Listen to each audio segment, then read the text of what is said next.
Bonjour et bienvenue à cet événement des Têtes à Alors, Papineau. welcome to this. Welcome to this Bacon and Eggheads meeting. My name is Richard Boudreau. I am a repeat entrepreneur and a professor at Polytechnic Montreal and University of Waterloo, and I will be your host today. Alors, bonjour, je serai votre hôte aujourd'hui à cet événement. De traduction simultanée qui est au bas de votre écran. Comme on dit si bien chez nous, à Montréal, As we say very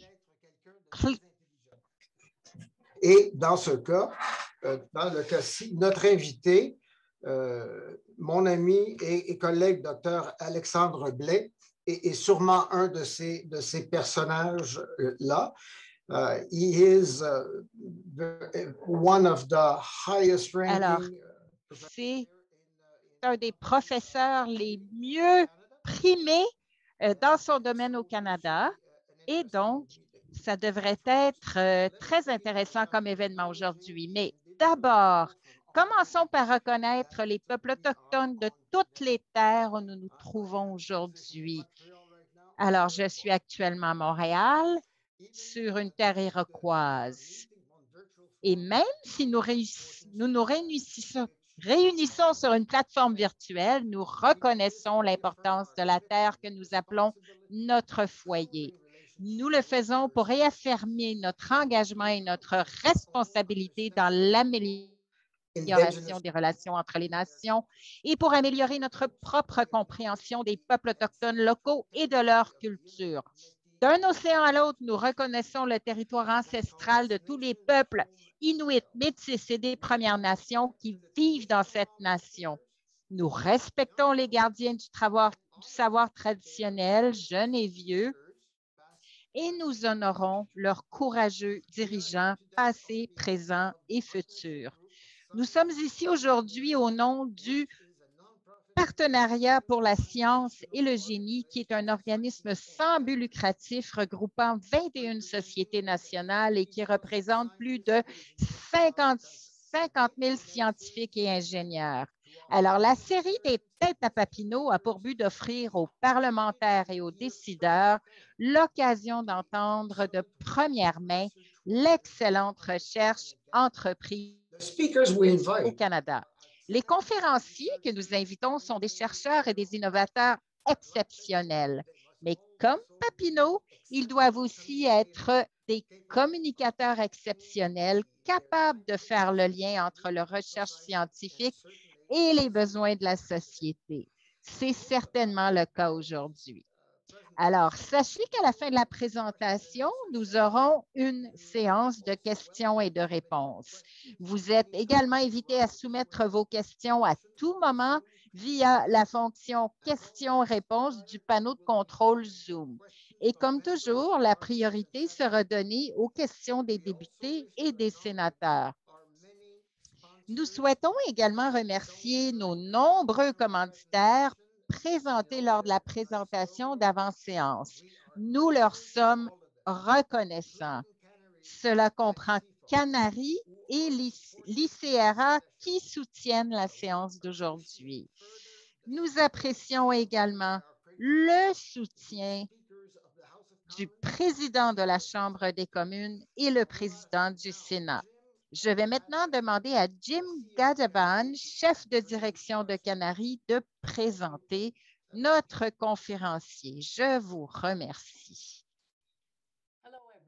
Alors, bonjour. Malheureusement, je remplacerai M. Gadaban pour ce qui est de la présentation. Alors, M. Gadben ne pouvait pas se joindre à nous, mais je représente Canary aujourd'hui. Je suis Catherine Athornissen. Je suis vice-présidente des relations et des communications pour Canary. Je suis à Ottawa et je vous parle des terres algonquines et Abina algonquines, entre autres. Alors, nous sommes un organisme à but non lucratif financé par le gouvernement fédéral.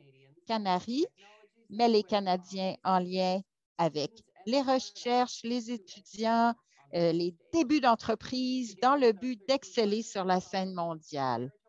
Alors, nous sommes un réseau d'éducation canadien haute performance qui met en lien les universités, les cégeps, les chercheurs, les hôpitaux, le gouvernement, ce à la largeur du pays, afin d'appuyer la recherche, l'éducation et l'innovation qui nous amènent des bienfaits à tous. Alors, encore une fois, le réseau éducatif est en lien avec des outils, des protocoles, notamment au niveau de la cybersécurité dans ce secteur. Ensuite, nous avons un programme cloud qui favorise le démarrage d'entreprises à l'échelle du pays tout en leur donnant un avantage compétitif indéniable. Et donc, Canary est très fier de commanditer cet événement aujourd'hui parce que grâce à cet événement des têtes à Papineau, c'est une manière concrète de mettre donc beaucoup de Canadiens en relation, notamment les chercheurs, les membres du gouvernement, les étudiants, les chercheurs.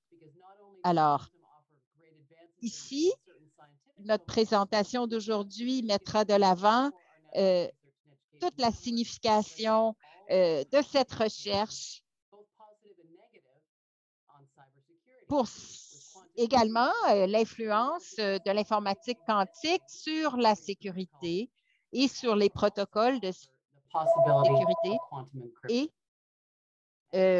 la possibilité d'encrypter les données.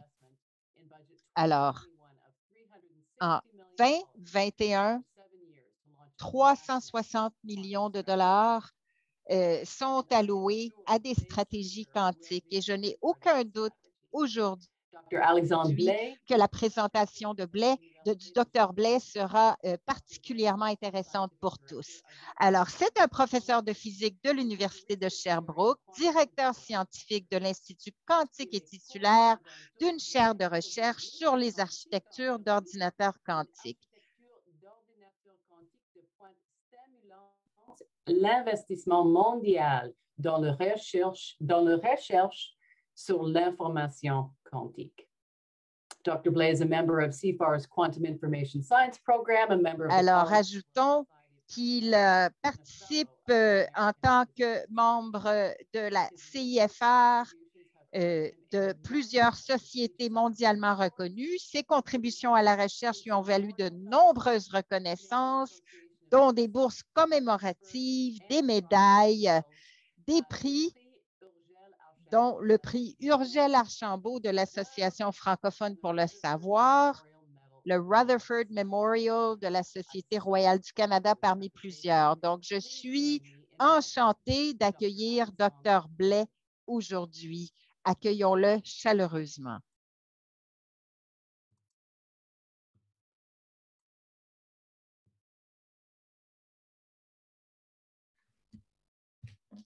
Bonjour. Let me share my screens. Alors, laissez-moi partager mon écran avec vous.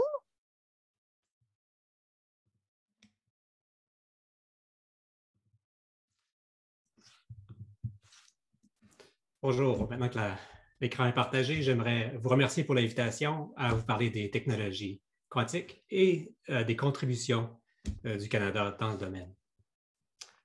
I will try not to comment too much first on the fact that it's snowing in Sherbrooke today, but I'll rather get straight to it by saying that. Alors, laissez-moi aller directement au but en vous disant que la physique quantique a la réputation d'être une science complexe, sinon étrange. Il n'en reste pas moins que cette théorie est à la base de nombreuses avancées technologiques très importantes dans les dernières années. C'est notamment vrai des GPS avec leur horloge atomique. C'est vrai des lasers, c'est vrai de l'imagerie médicale et ce sont des technologies issues des laboratoires de physique quantique. En fait, il en va de même de nos ordinateurs actuels que j'appellerai dans cette présentation des ordinateurs classiques. En effet, leur base se trouve des matériaux semi-conducteurs et pour comprendre comment transformer ces matériaux en transistors, il a fallu faire appel à la physique quantique. Donc, la physique quantique n'est pas seulement la théorie la plus précise dont nous disposons pour comprendre la nature, c'est aussi une théorie qui conduit à des technologies transformatrices.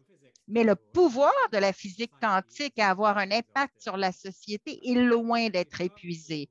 En effet, on comprend dans les dernières décennies qu'en exploitant plus activement les effets quantiques, connus par exemple sous le nom de superposition, d'interférence et d'intrication quantique, et donc en les utilisant plus activement, ces effets, il est possible d'arriver à des technologies qui dépassent de loin ce qui est actuellement possible.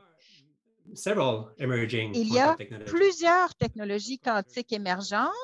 L'ordinateur quantique en est un excellent exemple. Et pour comprendre comment le quantique peut aider les calculs, au-delà de ce que j'ai déjà dit sur les semi-conducteurs, il est utile de revenir un instant sur le fonctionnement de nos ordinateurs classiques actuels. Alors, les ordinateurs, c'est des machines qui traitent des 0 et des 1. En ce moment, les ordinateurs respectifs échangent des chaînes de 0 et de 1 qui sont interprétées comme de l'audio et de la vidéo. Et c'est ainsi que nous pouvons avoir cette conversation. Ces 0 et ces 1 sont stockés dans des milliards de transistors que l'on trouve dans nos ordinateurs modernes.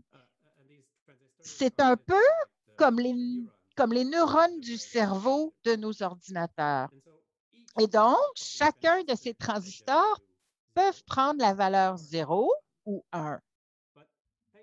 Quant à la physique quantique, il est possible aujourd'hui de créer des dispositifs où ces transistors sont remplacés par des transistors quantiques que l'on appelle des bits quantiques ou des qubits en abrégé.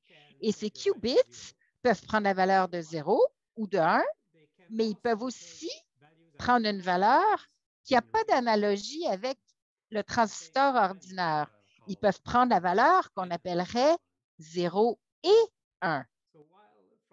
Alors, du point de vue mathématique, la signification de cette affirmation est très bien comprise. Du point de vue intuitif, elle peut cependant être un petit peu moins claire. C'est un peu comme si je disais que la lumière de votre bureau peut être allumée et éteinte simultanément, ou que vous-même, simultanément, pourriez être à la maison ou au travail. Alors, quand on extrapole les concepts de la physique quantique à notre monde quotidien, macroscopique, c'est là où ça devient un petit peu étrange. En même temps, c'est ainsi que fonctionne la physique quantique, ou plutôt, c'est ainsi que la nature fonctionne à son niveau le plus fondamental. C'est quelque chose qui se vérifie tous les jours dans les laboratoires du monde entier.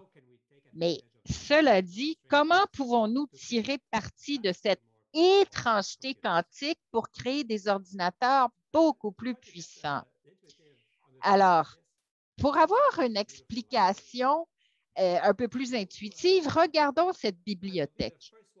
Alors, je serai le premier à entrer dans cette bibliothèque et je vais placer un morceau de papier sur une des pages dans un des livres. Et votre tâche, c'est de trouver ce morceau de papier de la manière la plus efficace possible. Alors, votre stratégie, c'est très semblable à ce que ferait un ordinateur classique. Il va passer à travers toutes les pages de tous les livres et il va regarder toutes les solutions envisageables. En utilisant la quantique et les qubits, qui peuvent être 0 et 1 à la fois, c'est possible pour nos ordinateurs de simultanément explorer toutes les solutions à la fois. Ce qui ne veut pas dire que la solution va être trouvée instantanément. En fait, ça va exploiter d'autres effets quantiques afin de révéler la réponse correcte. Mais l'idée de fond, c'est qu'en exploitant ces effets quantiques, toute l'informatique derrière permet d'accélérer le processus. Alors, dans le contexte de cet exemple, combien de combinaisons peuvent-elles être exploitées simultanément? On la connaît, la réponse, en fait. Si vous avez un processeur avec un nombre n de transistors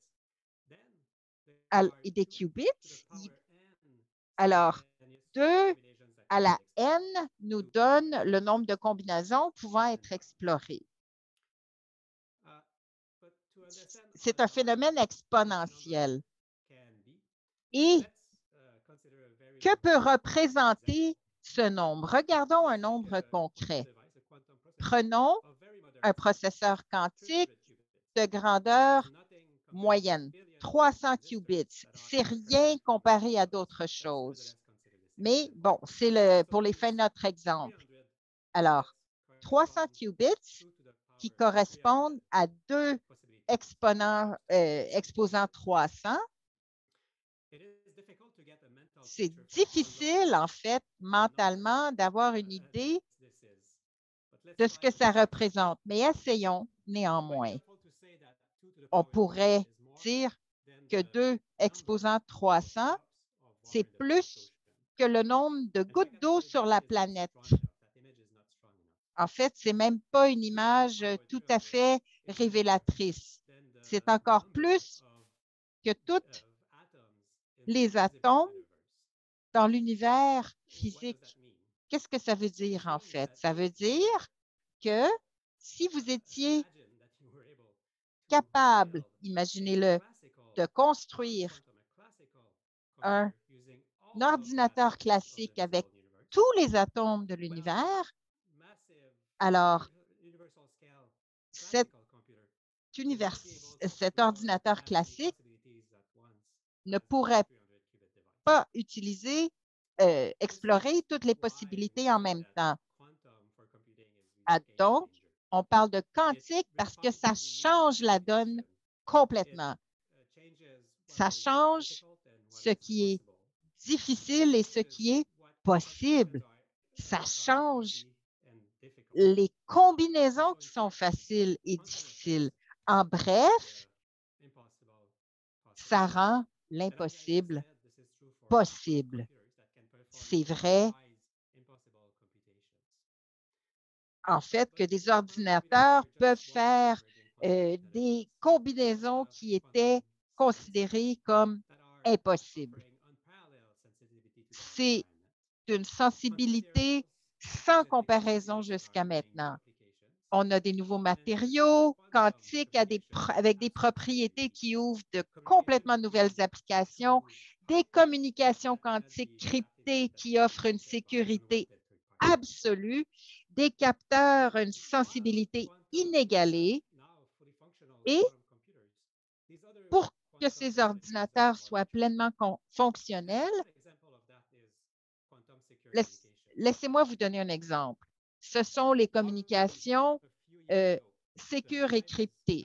Il y a quelques années, le gouvernement chinois a créé un satellite de communication quantique et ça permet des communications complètement sécuritaires entre deux citoyens en Chine séparés par des milliers de kilomètres. Il ne s'agit pas ici de science-fiction, c'est quelque chose qui se passe actuellement.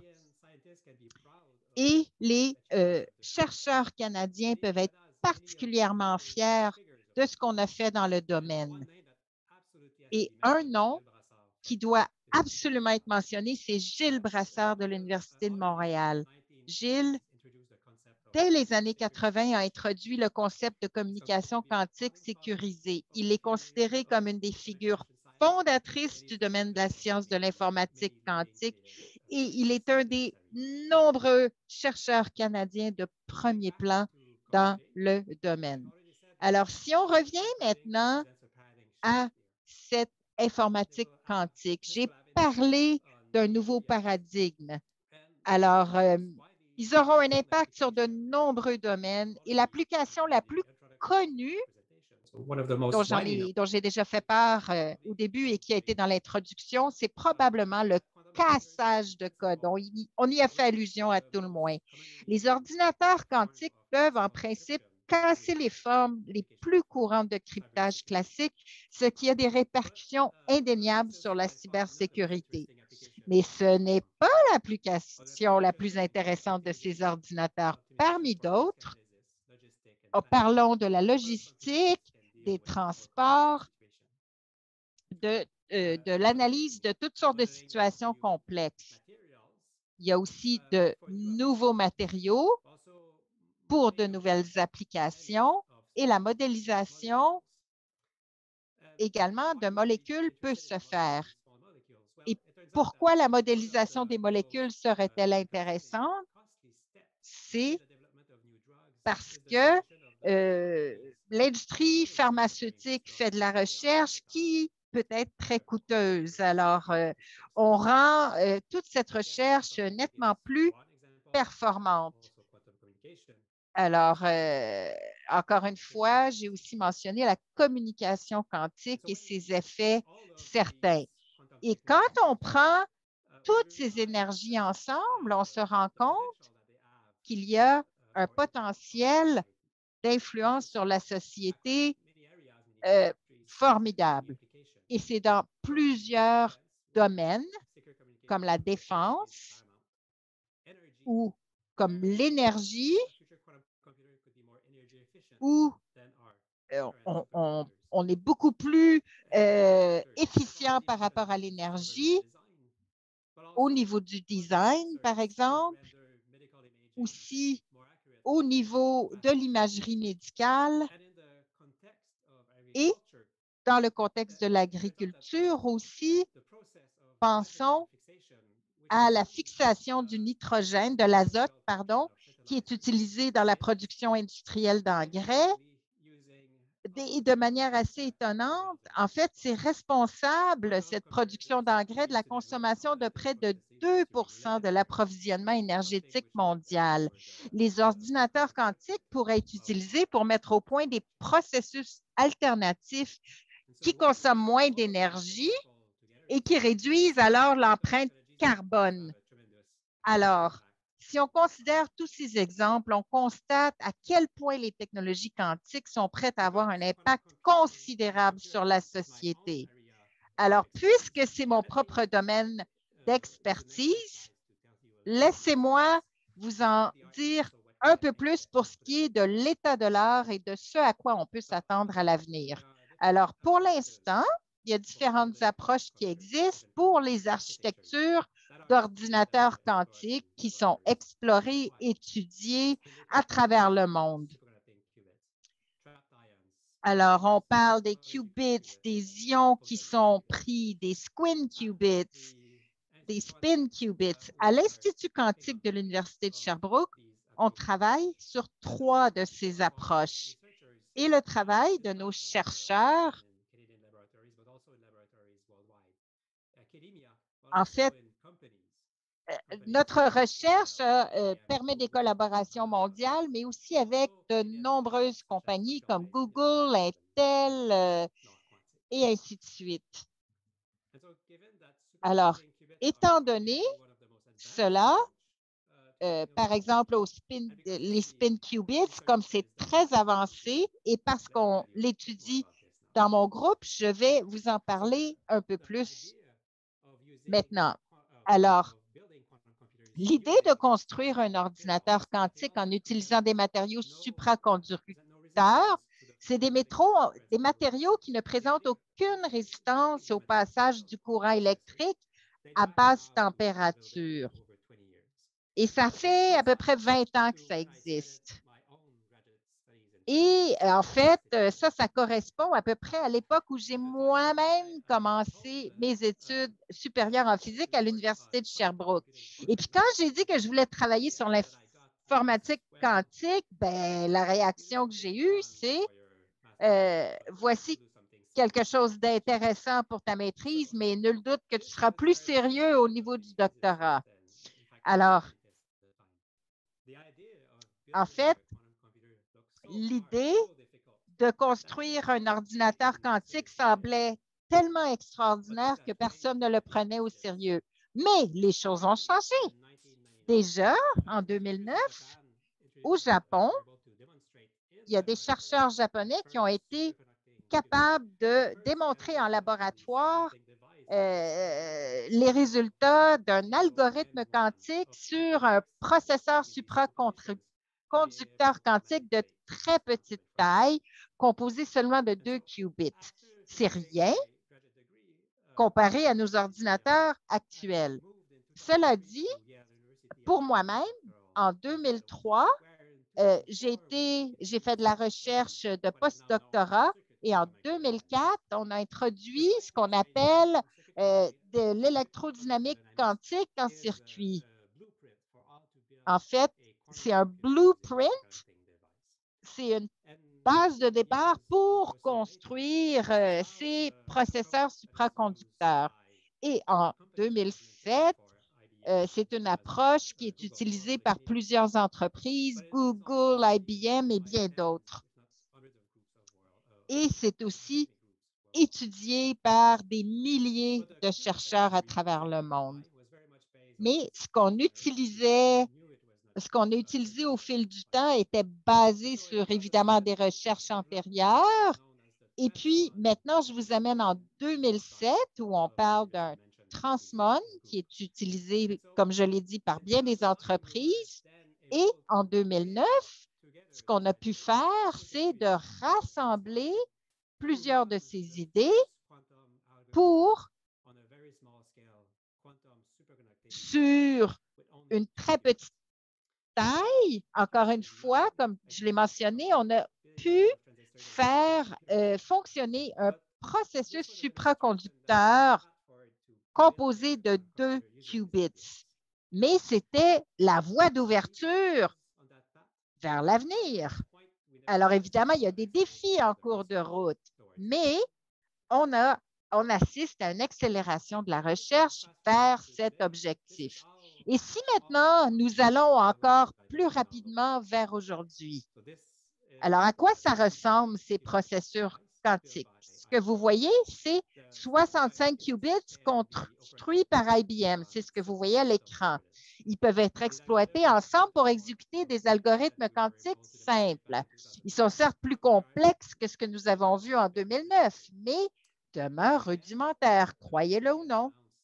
Et pour l'avenir, IBM a annoncé son intention d'atteindre plus de 1000 qubits d'ici 2 ans.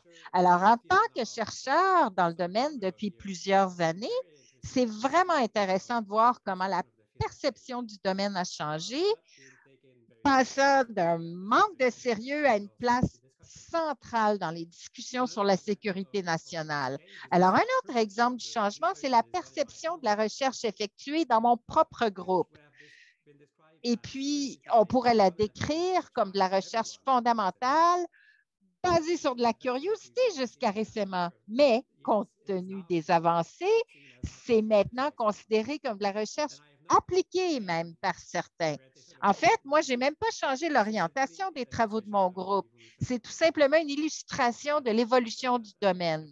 C'est aussi un rappel important que si la science appliquée donne lieu à des innovations, c'est de la science fondamentale qui est à l'origine des innovations. Alors, cela dit, peut-être vous demandez-vous, que pouvons-nous faire avec ces dispositifs quantiques rudimentaires? Même si on est loin du nombre de qubits requis pour des applications pratiques, la réponse à la question de savoir ce qu'il est possible de faire avec ces dispositifs actuels est en fait plutôt surprenante.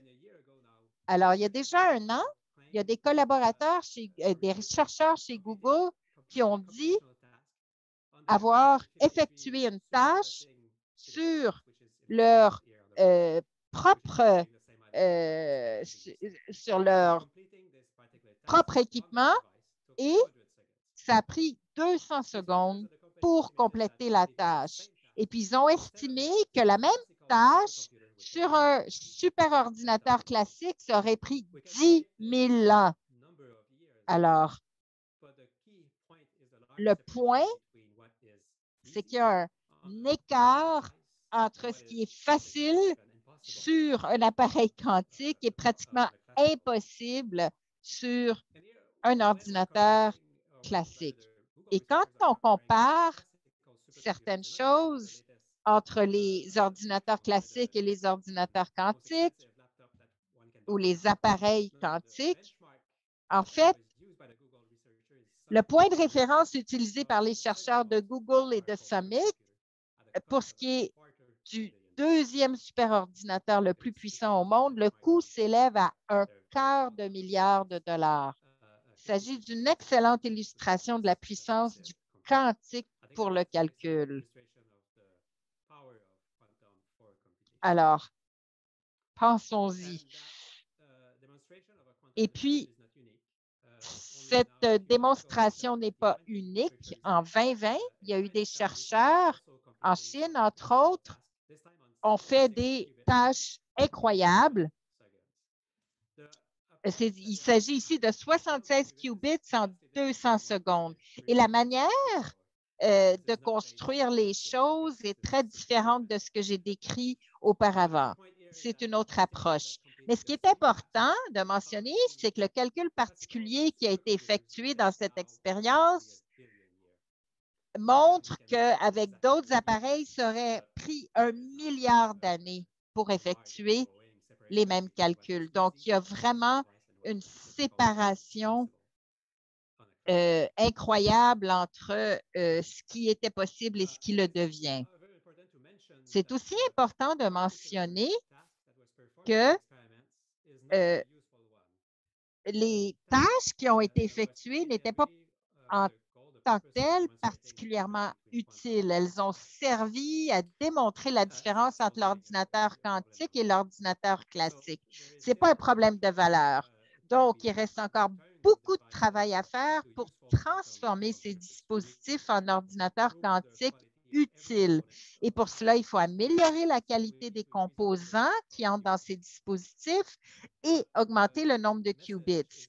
Mais le message, c'est qu'il y a des progrès significatifs qui sont réalisés. Très bien. Maintenant que j'ai parlé de la science, parler de la position du Canada dans le domaine et aussi vous parler des investissements en quantique à l'échelle internationale. So first, Canada has a long tradition of excellence. Alors, d'abord, le Canada a une longue tradition d'excellence. Alors, nous avons des centres de recherche d'un océan à l'autre. J'ai parlé de M. Brassard comme un des nombreux exemples des figures fondatrices du domaine. Nous avons aussi des réseaux stratégiques comme le CIFAR qui mettent en relation des chercheurs depuis des décennies. Nous avons aussi Quantum Alberta et ETRIC au Québec. Et depuis quelques années maintenant, il y a eu un financement important qui a été accordé par le FFCRE à des centres d'excellence en sciences quantiques, notamment à UBC, à Waterloo et à Sherbrooke. Une autre chose que nous avons, c'est que par habitant, nous avons un nombre de startups supérieur à celui des États-Unis. C'est quand même quelque chose, hein? Et ces entreprises jouent un rôle essentiel dans la construction de l'écosystème quantique au Canada. Elles veillent à ce que les étudiants qui sont formés dans des institutions canadiennes avec des infrastructures canadiennes peuvent rester dans le pays après leurs études pour continuer à contribuer au développement de ces technologies et à notre économie, bien sûr. Et puis, comme je l'ai déjà mentionné, à l'échelle mondiale, il y a des entreprises dans le monde entier qui ont compris le potentiel de la science et des technologies quantiques. Et puis, c'est vrai de nombreux pays qui ont adopté des stratégies quantiques nationales. Et ce que je vous montre ici, ça vient en fait d'un rapport CIFAR sur les technologies quantiques et je vous encourage de lire ce rapport. Et ce qu'on voit en clair, ce sont les pays dont les stratégies sont en cours d'élaboration et On voit aussi qu'en Europe, par exemple, il y a 1 billion d'euros d'investis, 1,5 milliard aux États-Unis pour des initiatives en bleu et en bleu foncé. On voit des initiatives gouvernementales importantes qui ont été mises de l'avant. Et puis en rouge, des pays dont les stratégies sont en cours d'élaboration. Et puis lundi, on peut maintenant changer la couleur du Canada. Je suis vraiment ravie de voir comment seront déployées nos stratégies quantiques dans un avenir rapproché. Ensuite, venant du même rapport, c'est important de voir certaines des politiques qui ont été mises en place en comparaison avec d'autres pays qui ont des stratégies quantiques. Alors ici, on voit le nombre de centres d'excellence et on voit que les centres d'excellence sont financés. D'autres sont des appels de proposition, du financement direct et de nouveau le démarrage, comme je l'ai mentionné plus tôt. Tout cela, encore une fois, se trouve dans le rapport du CIFAR. Alors, bien que les pays aient adopté des mesures différentes, une chose sur laquelle tout le monde s'accorde, c'est l'importance d'accroître la formation en sciences et en technologie quantique. Il y a eu un article récent du New York Times qui soulignait la pénurie de chercheurs en technologie quantique dans le monde. Et à cause de l'importance de ces technologies, la pénurie a été identifiée comme un problème de sécurité nationale, rien de moins. Et donc, ce sur quoi tous les pays sont tous d'accord, c'est l'importance de soutenir la formation d'un plus grand nombre de physiciens, d'ingénieurs, d'informaticiens, de chimistes, de mathématiciens et autres scientifiques avec les connaissances dans le domaine quantique, on s'entend. Et pour ce qui est de mes dernières diapositives de cette présentation, laissez-moi vous parler de certaines des mesures que nous avons prises à l'Institut quantique pour remédier cette situation grâce au financement du CFREF. Puis je vais expliquer ces initiatives en prenant l'exemple de David Roiguet.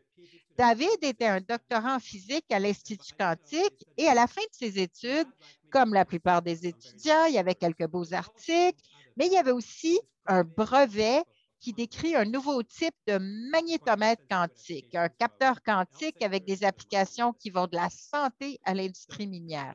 Le problème, c'est que son capteur, c'était une expérience de physique. Et je veux dire par là qu'il avait la taille d'une petite cuisine. Ce n'est pas quelque chose qui se déploie très facilement sur le terrain, entendons-nous. Alors, pour faire évoluer sa science quantique vers une technologie quantique, David a profité d'un programme de financement de démarrage de l'Institut quantique. La particularité du programme, c'est qu'il est ouvert à toute la communauté de l'Institut quantique, des profs, des étudiants diplômés, des postdocs, des chercheurs, des techniciens. Et grâce à ce programme, David a obtenu les ressources nécessaires pour développer un prototype basé sur ses idées.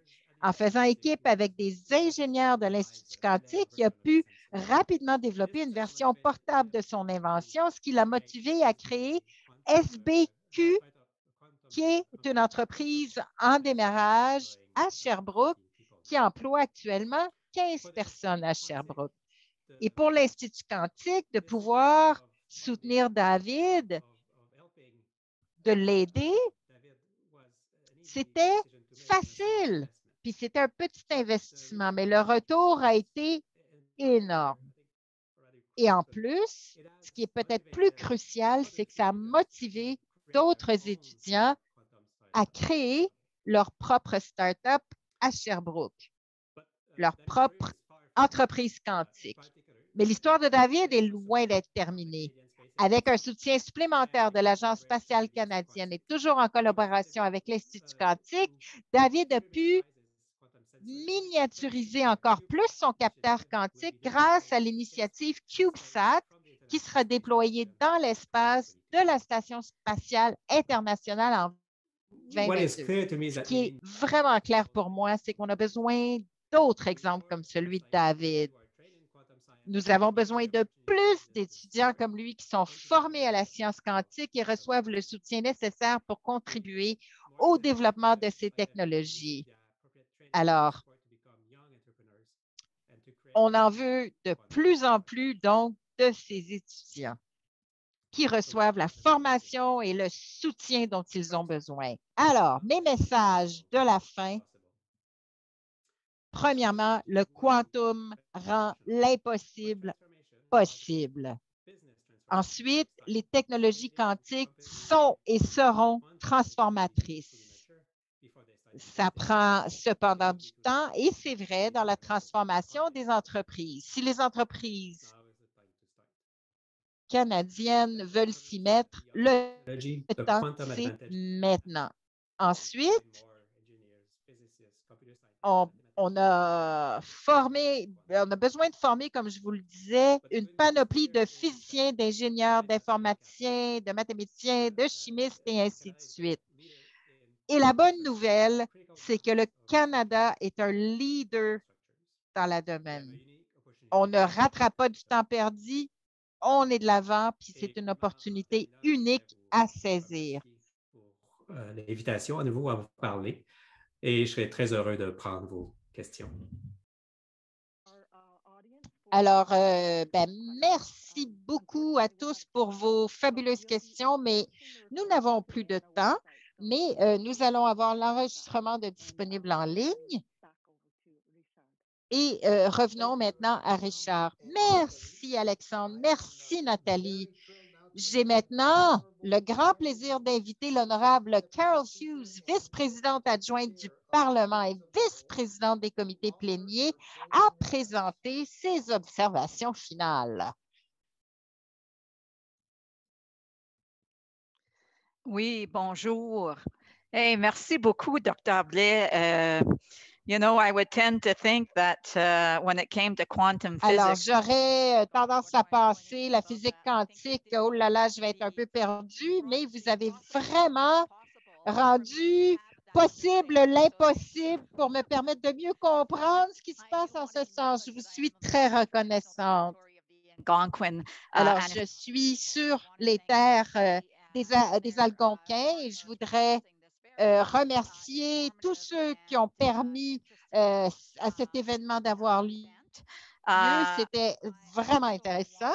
Je voudrais aussi mentionner que je suis sur des comités associés à la recherche et je reconnais la grande importance de la recherche au Canada et c'est formidable de savoir que nous sommes un leader dans ce domaine de physique quantique et je pense qu'on peut être un leader mondial étant donné que nous avons des chercheurs remarquables dans notre pays, dans tous les domaines et nous avons besoin de capitaliser en ce sens. Alors, je voudrais vous remercier encore une fois pour votre merveilleuse présentation qui a suscité toutes sortes de questions intéressantes. Malheureusement, on n'a pas le temps de répondre à tout, mais j'aimerais aussi vous exprimer ma gratitude pour nous permettre d'aller de l'avant par rapport à votre domaine et pour ce qui est de l'innovation. Alors, et ça m'a fait plaisir d'être ici pour te remercier. Merci. Merci pour l'invitation encore. Merci beaucoup, Madame Hughes. As you can see, the future of quantum is very nice, very near. So, and I thank you all Comme for vous coming. pouvez le constater, le futur est avec nous et j'aimerais encore une fois remercier un des leaders de l'industrie pour être ici avec nous. Nous espérons que vous avez aimé la séance et nous aimerions que vous remplissiez le formulaire d'évaluation que nous vous avons fait parvenir. Alors, la prochaine rencontre est avec Don Lugg. Don Lawton de l'Université de Calgary qui présentera un autre exposé très, très important qui s'appelle les captures, utilisation et stockage du carbone, technologie critique sur la voie d'une économie à zéro émission de carbone. Alors, gardez un œil sur les détails de l'inscription qui seront bientôt disponibles. Pour d'autres informations pour les futurs événements des Têtes à Papineau, suivez-nous sur Twitter et LinkedIn. Et merci à vous tous qui êtes ici aujourd'hui et qui avez participé. Et surtout, soyez en santé. Merci à tous.